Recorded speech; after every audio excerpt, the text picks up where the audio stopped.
Good afternoon, everyone, and thank you very much for giving me a chance to talk to you all today. I'm going to be speaking about connecting the dots, which is basically making sense of the world that we live in. So, what's the world that we live in today? It's hot, and it's getting hotter. So, 2024 was the warmest year on record, and I'm not going to get into any numbers or any data about rising temperatures, extreme weather events, flash floods, changing monsoon patterns, changing winter precipitation in the Himalayas. You can Google whatever information you need. You can open the newspapers and see the headlines. Today's papers would tell you what's happening in Uttarakhand and Himachal, for instance. There's a lot that's happening visibly around us, but there is also another factor which is not so visible. You can actually get to know about it if you're following climate scientists, usually on some kind of social media platform. That's the rising sea surface temperatures, and the ocean temperatures are rising faster than they have for quite a few many decades. So what does all that mean for us? It means that the weather systems are developing way more rapidly than they have in quite a while now, making forecasting quite difficult. So we're living in a hotter and more uncertain world. So that's about climate change and the world we're living in. What about me? So I'm an economist, and I've been working on, like we said, on financial inclusion policy before 2011. Actually, it's almost 2 decades now that I've been working in it. And when we began, it was more about access to banking in India, provision of credit to low-income households and so on. And then after the Jan Dhan Yojana and that problem was more or less solved, then you had the strengthening of the DPT, direct benefits transfers to the beneficiaries, the accounts, the money is given directly. And you also have UPI, which has revolutionized the way all of us transact, the way we make payments. So as policy wants, what's the next step for us? Like, what are we looking at now? We actually go back to the board and see what is the objective of financial inclusion. And the objective of financial inclusion, what was access of banking and the provision of financial products and services to low-income households all about? It's about improving their financial well-being. And when we talk about financial well-being, what we're talking about is low-income households should be able to meet their current financial obligations, whatever future aspirations they have, they should be able to look after all that. And when we're looking at this problem, we realize a new risk has been emerging, which is actually causing stress to household finances, and that is coming through weather. Because weather shocks, through heat and through rain, extreme weather events are causing disruptions in income flows, and therefore asset productivity and so on. So at work, what we're doing is we're looking at the micro level impact of climate change on household finances. At the macro level, what's happening? So the Reserve Bank of India's report on currency of finance, I really urge all of you to read it because it's a brilliant document, the 2022-23 report. And it's about climate. In fact, the first chapter very evocatively talks, the climate strikes back. And there's lots of data out there, lots of graphs and evidence about how it's impacting, how all these weather events are impacting household finances and stresses in finances. That's at the micro level. At the macro level, if you look last September at the governor's statement on when he's talking about emerging risks to central banking, he's spoken about climate risk, which is emerging as a systemic risk if you're not able to address it in time. Because it's not just about impacting prices and about damage to infrastructure, it's also impacting bank portfolios and fiscal balances. So there are a lot of, I'll say a lot of vectors in place when it comes to climate risk impacting at the macro level. Now usually, we know what climate, weather shocks, how it reflects upon agricultural incomes, rural income households. We have that kind of in place. We know what the picture looks like for inflation and so on. What we haven't been really looking at very deeply and what has come to fore in the last few years has been the impact on non-agriculture. Last May, we had the very strong heat wave. It was the first time probably that I know where we had some people in the industry talking about a hit to their production because workers were not reporting for work because they were actually down with heat illnesses. And last year again, the second quarter growth slowdown that we had, in the second quarter, the Reserve Banks, if you read their statements, the Reserve Bank, there are a multitude of factors that have caused the growth slowdown, but one of the factors, actually the first factor that they have mentioned in the statement is the impact of localized excess rain on non-farm activity. So there's a macro level impact also happening, which is emerging and which is fairly serious. So if you go back to the households and try to understand who are the people who are most vulnerable, who are the people who are being hit most hard, and again remember that we're talking about their financial lives, but essentially their health is what is being hit. So as you go about your daily life, we see so many people visibly around us. We see construction workers, we see street vendors, we see gig workers, we see people who are carrying heavy loads on their heads. These people are obviously impacted by heat. But you also have a segment which is invisible, and that's the women. Because women have a double burden, sometimes a triple whammy actually, because not only are they from low-income households, not only are they working outside their homes, but once they come back in, they're often cooking in very badly ventilated houses, tin roofs, which actually increase the heat inside the house, and zero tree cover in slums, right? So women who also have the burden of pregnancy, menstruation, and looking after the household, they are more susceptible to heat-induced illnesses. So what we have to do is really throw the spotlight more upon them and try to understand how more vulnerable they are than the average person who we see, right, in front of our eyes.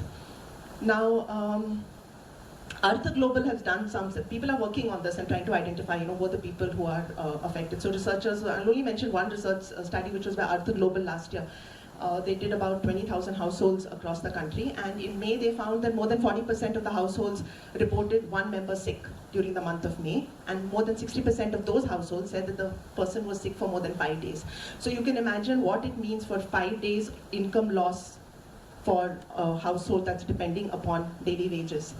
And then, so that's just the income side of it, and then of course you have medical expenses and the health. So that's a double whammy on both sides of the equation. So what do we do about this, right? I mean, you know that there is a problem. What is the solution? The question is, what is the problem? How do we actually identify? How do we actually, define the problem? And for this starts getting really complex out here, because up to now it's kind of like, you can understand where we're going and what's happening. But when it comes to defining the problem, things get even more complicated. Because even if we're talking about heat, for instance, and we're talking about measurement of heat, there are so many levels at which it needs to be measured that people are really not aware of. Like we talk about maximum temperature usually when we're talking about heat, but there are lots of neighborhood variations within a city. So if you read the daily update of the Met Department for Pune city, Pune district actually, you will see there is a 3 to 4 degree difference between Koregaon Park and Shivaji Nagar in maximum and minimum. This is about 6 kilometers distant. Okay, so you have a lot of difference within a particular city also. So what you're looking at is you need measurement of these variables at multiple locations within a very small area to understand what the impact is. I'm just trying to make you understand that the problem is hyper-local. It's not, a district issue actually. So you look at the maximum temperature, that's one variable. The second thing you have to look at is where exactly it's happening within the city. Then you also have to look at the minimum temperature, which is the night temperatures, because those are also rising and they're becoming higher and higher. You have to understand how long does that night temperature minimum high last? How many hours does it last? Because if you don't sleep well at night, you're obviously not going to be fit enough to work the next day. You'll have physical as well as mental problems, health problems, right?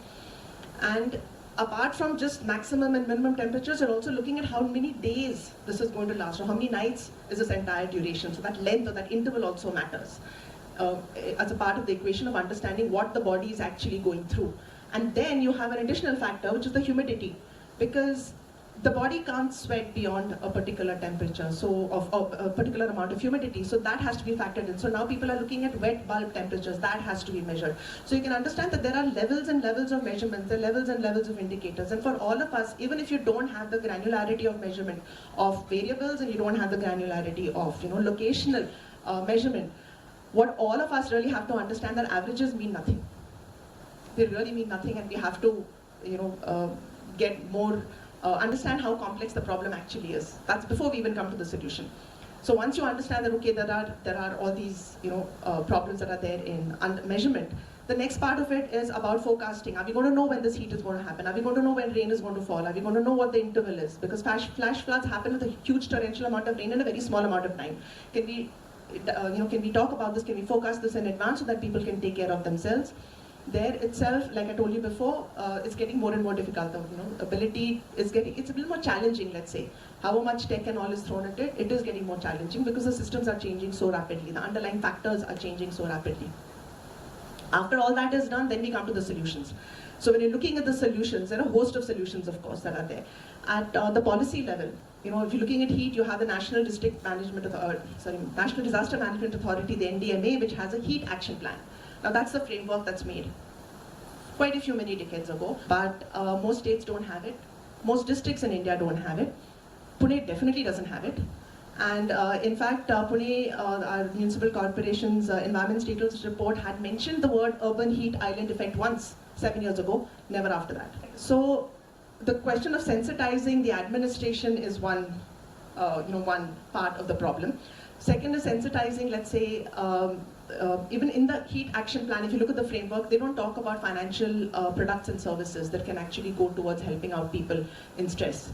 And the third part is sensitizing banking and financial service providers and understanding that, can we have some products which are innovative, savings, credit, insurance, can we have something which is linked to even giving them some kind of support, because you can have, for instance, heat-linked insurance plans, and we have SEVA, which is in Ahmedabad, which started a pilot project 2 years ago with the Rockefeller Foundation, Swiss Re, and ICICI Lombard. So you can see how many people are needed to even come up with a solution in this case.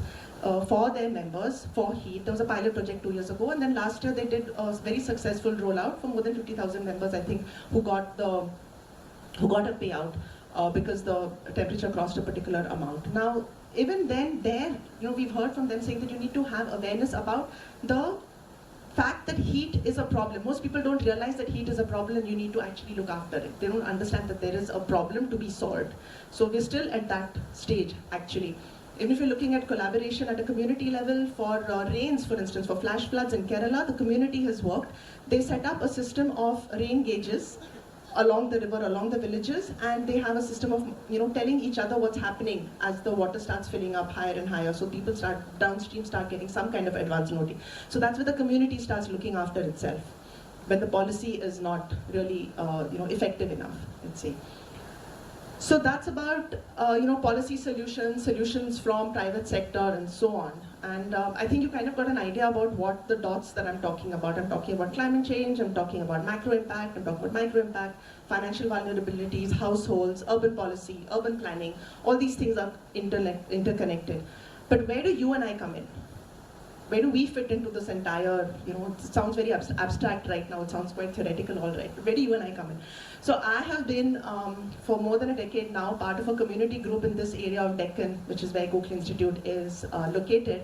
And I've realized that in the work that we've been doing in our area, which has worked with the local authorities on things like civic issues like garbage, segregation, waste management, and so on. When it comes to environment issues, or anything that we talk about, they're thought of as anti-development and anti-growth. So the nuances of how our environment has changed and how it is impacting our development and our growth are totally missed in public policy as well as in policy discourse and in public discourse. Like when people have conversations, it's always pitted as development versus environment, and it really isn't a how do we actually manage the risks of the world that we are living in today? We're not even talking about 5 years from now, we're talking about as we live today. So what can we do as economists, right? One is we are, of course, members of the community in which we live. So we really should be taking a more active role in finding out what's happening around us. But as economists, we're trained to ask questions, we're trained to look at data, we're trained to analyze data, and then we're also trained to give solutions. So we need to use these skills and definitely become a part of a solution of, kind of changing the world sounds a bit, let's say, very large and all, but we really have to change the world that we are living in. I'm not talking about changing the entire planet, I'm talking about changing the place that we actually live in. And we can make small little change out there, it'll make a huge difference. So, finally, When you talk of India, as an economy, all of us are economists, we talk of India as an economy. We talk $10 trillion economy, double-digit growth, money, money, money, money, everywhere. Right? It's always in commerce terms, about how do you allocate resources and so on and so forth. But if we go back to the foundation of the root word economy, and I didn't know this for a very long time. Yeah, comes from the Greek oikos, which is house, and nemen is actually management. So it's management of your house. That's what we have to do. And if you look at ecology, it's from the same root oikos, which is your house, and logy is study. So this is a study of, the formal definition is a study of relationships of living organisms, which includes us humans, right? And the world that we live in, which is the environment.